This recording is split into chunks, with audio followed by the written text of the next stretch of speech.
Olá, internautas, iniciamos mais um programa Gestão Executiva e hoje estou felicíssimo porque, olha, trazer uma personalidade irradiante, né?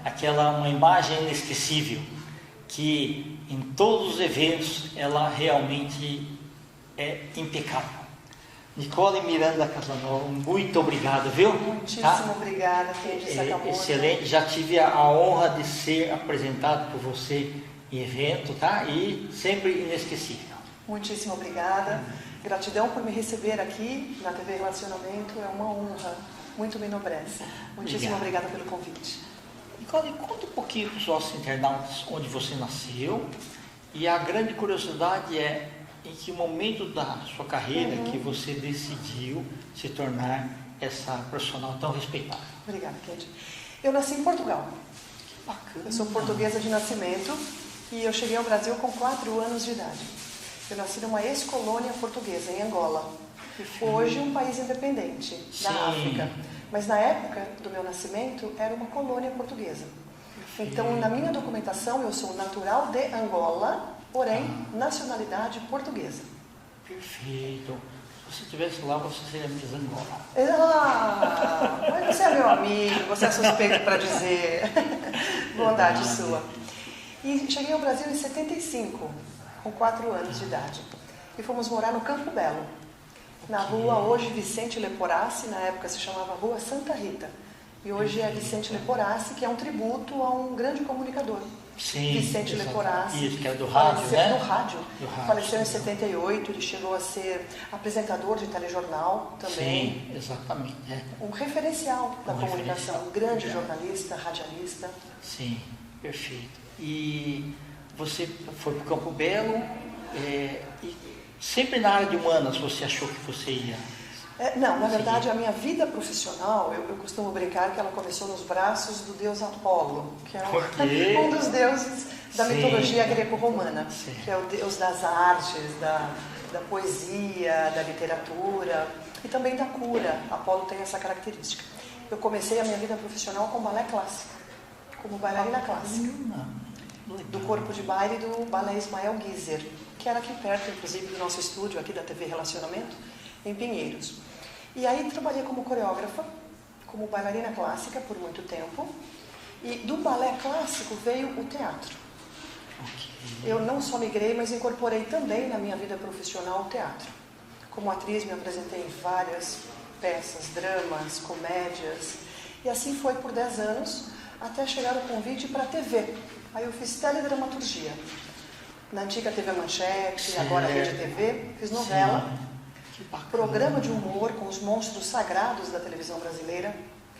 Marcos Plonka, Ari Toledo, César Macedo, José Vasconcelos, que era o grande idealizador da Vasconcelândia. Exato. Queria trazer para cá como se fosse a Disney brasileira, né? Era um visionário, José Vasconcelos.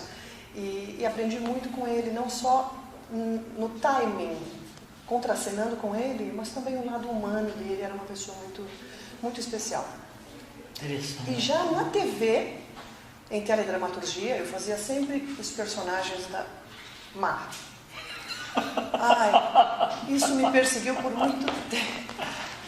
Sempre é preciso, né? Numa trama infantil, você ter os dois... Exatamente. As duas referências. E na trama infanto-juvenil, que era onde eu atuava, mais expressivamente ainda, né? Para que a criança tenha os dois lados muito claros, né? Que aquele que é bom, ele recebe o bem, e o que é mal, de alguma forma, é castigado pela vida, não é? E eu sempre interpretava a personagem má na trama, não na vida real. E aí na TV, como a minha imagem estava aberta para o Brasil, porque a TV Manchete, a Rede TV são TVs abertas, a TV Gazeta também, onde eu atuei, começaram a chegar os convites para poder apresentar cerimônias. O valor estava agregado ao veículo de comunicação. E aí que eu fui estudar, de fato, me profissionalizar em cerimonial diplomático, celebração matrimonial e conhecer esse mundo, esse universo das celebrações, do cerimonial mais a fundo, para poder apresentar uma solenidade com propriedade, com conhecimento dos decretos federais, da ordem de precedência, dos símbolos, os protocolos. Exato.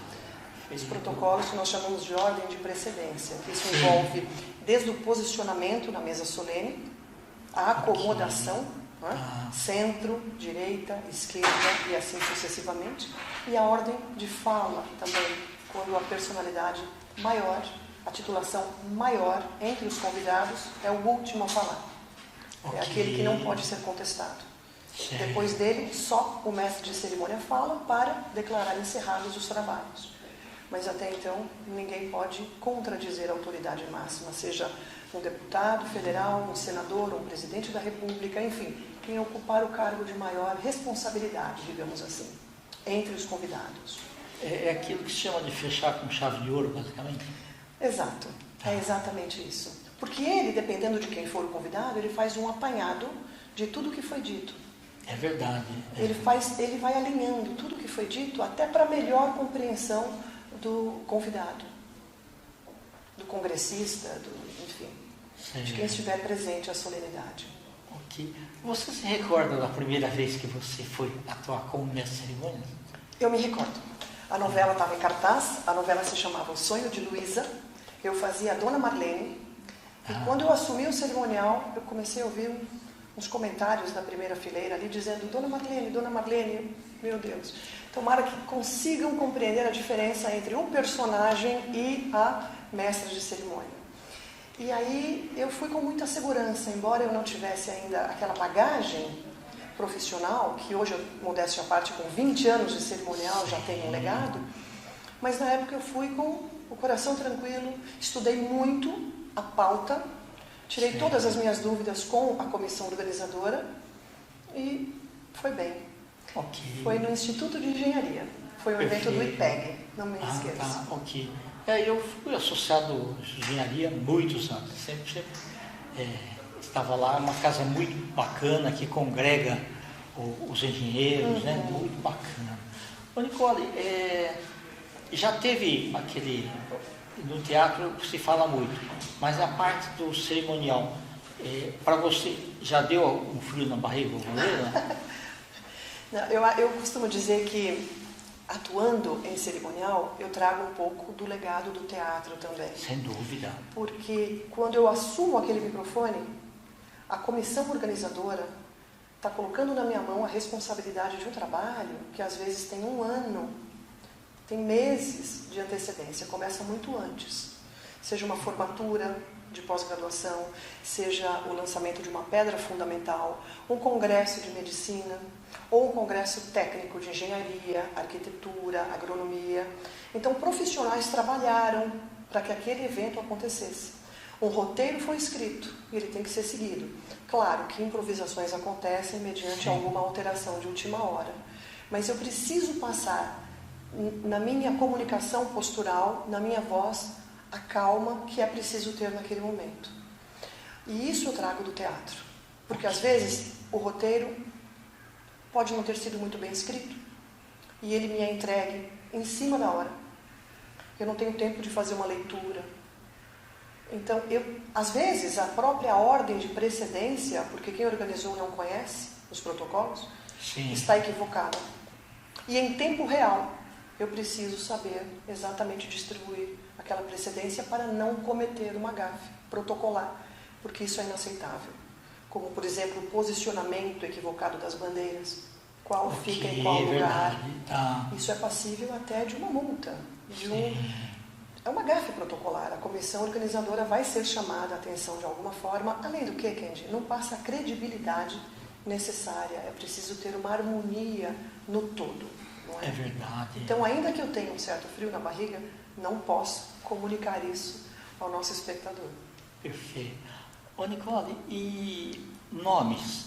A grande preocupação é a pronúncia correta dos nomes, né? Exato, exato. É por isso que eu chego muito cedo, para que na medida do possível eu consiga, com algum dos referenciais da comissão organizadora, tirar o nome em relação àquela pronúncia daquele nome, seja um nome alemão. Porque às vezes como se lê não é como se pronuncia. Também, exato. E, por exemplo, às vezes uma solenidade de formatura de pós-graduação. Eu já apresentei uma solenidade que eram 400 formandos. Iam sendo chamados por ordem alfabética, para que recebessem o canudo. Então, na medida do possível, eu tiro as dúvidas. Até com o próprio formando, quando eles já estão perfilados para poder entrar, eu localizo quem é a pessoa e tiro as dúvidas. Mas esse esforço adicional que você faz é fantástico, porque aí sai tudo de acordo. Eu costumo dizer, Kendi, que para mim é um entre milhares, mas para aquela pessoa é 100%. Sim, verdade. Porque a família dele está ali naquele momento. Parentes, sem dúvida. Então, pronunciar o nome errado, eu acho que é no mínimo uma falta de respeito. Porque ele se esforçou tanto, foram tantos anos, para poder chegar naquele momento que é sagrado. Exato. E quando eu digo sagrado, há uma sacralidade não religiosa naquele momento. Sim, sem dúvida. É um momento de celebração, de vitória, de coroamento de conquista do tempo que ele estudou. Da família, que também investiu no trabalho dele. Então, o mínimo que eu, como mestre de cerimônia, posso fazer é tomar cuidado com aquela vida, que para mim é uma entre milhares. Eu tenho mais de 5.000 eventos documentados, mas para ele é 100%. Então eu vou fazer por ele o que eu gostaria que ele fizesse por mim também. Maravilhoso. Então, na verdade, assim,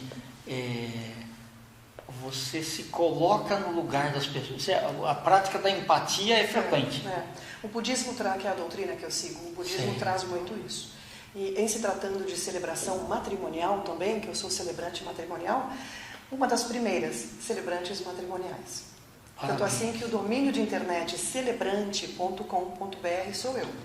As pessoas até se surpreendem porque digitam celebrante e acham que vão encontrar um padre. Sim, não é? Quem personifica o celebrante normalmente é um membro da hierarquia religiosa e encontram a mim.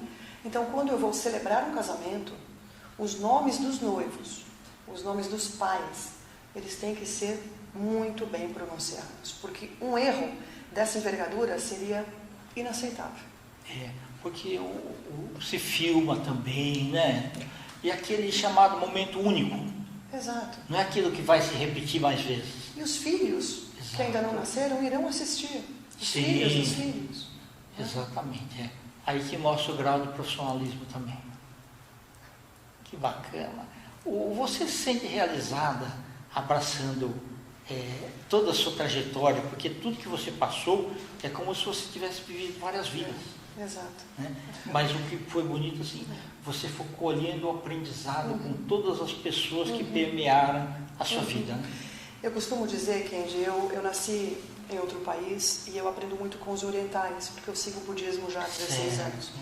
E eu acredito que o legado profissional de um homem, e quando eu digo um homem é um ser humano, né? Seja homem ou seja mulher, é um dos grandes responsáveis pela iluminação daquele ser.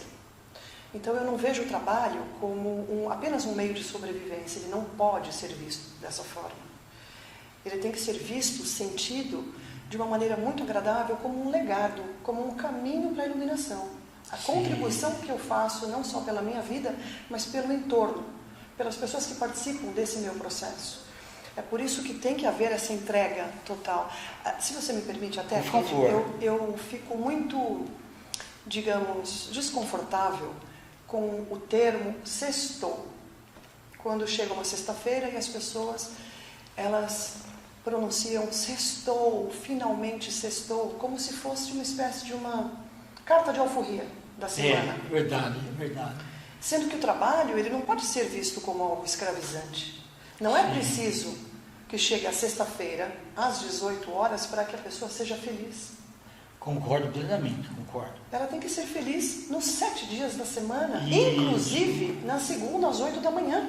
Sim. Porque na segunda às 8 da manhã, ela tem saúde, ela tem intelecto, ela tem capacidade física e intelectual para assumir um desafio profissional. Porque é o pão de cada dia, não apenas o pão da sobrevivência, mas o pão que se transforma em sangue e ossos humanos. Então ele é sagrado. Então eu fico, essa cultura de sextou, que às vezes é transmitida até de pai para filho, até referenciais da televisão, do jornalismo, dizem para a grande mídia, ai, finalmente sextou, como se a pessoa pudesse ser livre naquele momento, feliz naquele momento. Ela é feliz trabalhando. Sim, tem que ser feliz o tempo todo, né? Em todos os momentos. Exato. Se me perguntam qual é o dia da semana que você tem mais felicidade, todos, em especial na segunda-feira, porque eu vou recomeçar com o meu trabalho. Exatamente. E é ele que me traz alegria. Sim, perfeito. E é com ele que a gente cresce todos os dias. Exato. E estende o nosso amor ao próximo e deixa o nosso legado nessa senda de evolução chamada vida. Perfeito. Sentimentos, eles criam personalidade, na verdade. Sentimentos memorizados, eles criam um estado emocional. Então, às vezes, a pessoa nem sabe por que ela está triste na segunda de manhã. É porque há essa mensagem subliminar do sextou. Não, é uma alegria poder trabalhar. Sem dúvida. Principalmente numa época agora, pós-pandemia, em que nós estamos, de novo, voltando a encontrar o fio da meada. Ao acordar, temos mais um dia de vida. Exato, né? Exato. É isso. Então, vamos viver com alegria. Vamos viver com alegria. E formar opinião para que outras pessoas também o façam. Exato. Que ótimo. Ô, Nicole, eu te agradeço imensamente, tá? Fiquei muito feliz aqui. Muitíssimo obrigada. Obrigado, viu? E como se fala lá na minha terra, em Portugal, todas as bênçãos que me desejas em reais, eu devolvo em euros. Que maravilha! Maravilha, perfeito. Para o seu público, a minha sincera gratidão. Muitíssimo obrigada pelo vosso tempo. Foi uma honra. Okay. Nicole, deixa teus contatos aí, por favor. Tá? Aí uma coisa. Para as pessoas que gostariam de um dia seguir a profissão de cerimonialista, o que você daria de dicas? Estudem. Por favor, estudem, não apenas a conclusão da formação universitária. Eu tenho 3 formações universitárias, mas o cerimonial diplomático ele vai muito além disso. Ele é quase que autodidata. Eu não sei, no passado existia o curso do Ministério das Relações Exteriores, diplomacia Itamaraty, né? Itamaraty, exato. Mas hoje é importante participar de cursos, workshops, com mestres de cerimônia que já têm uma bagagem, um legado, celebrantes matrimoniais, para que aquele interessado em seguir essa carreira, esse trabalho, possa se sentir capaz, honrando de fato o convite que lhes será apresentado por ocasião dos convites a apresentarem cerimônias. Então, se eu puder, inclusive, ajudar, tirar algumas dúvidas do leitor nesse sentido, fiquem à vontade. Eu me chamo Nicole Miranda Casanova e estou aqui humildemente às ordens para o que vocês precisarem. Perfeito. Você quer deixar algum contato? Eu tenho as minhas páginas do Facebook, são páginas de domínio público, são páginas abertas. Eu somo mais de 1 milhão de seguidores em algumas páginas que são da minha criação, da minha autoria. Uma delas se chama O Jardim de Lorenzo, outra tem as frases do meu registro autoral, Nicole Miranda Casanova. E o meu e-mail, caso vocês precisem falar comigo, é diplomacia@nicolemiranda.com.br. Nicole com a letra I de igreja no final. diplomacia@nicolemiranda.com.br. As ordens. Que gratidão, tá? Eu que agradeço. Muitíssimo obrigada. Internautas, com os agradecimentos, então, a essa fantástica, simpática, talentosa, né, Nicole Miranda Casanova, nós finalizamos mais um Gestão Executiva. Grande abraço e até a próxima.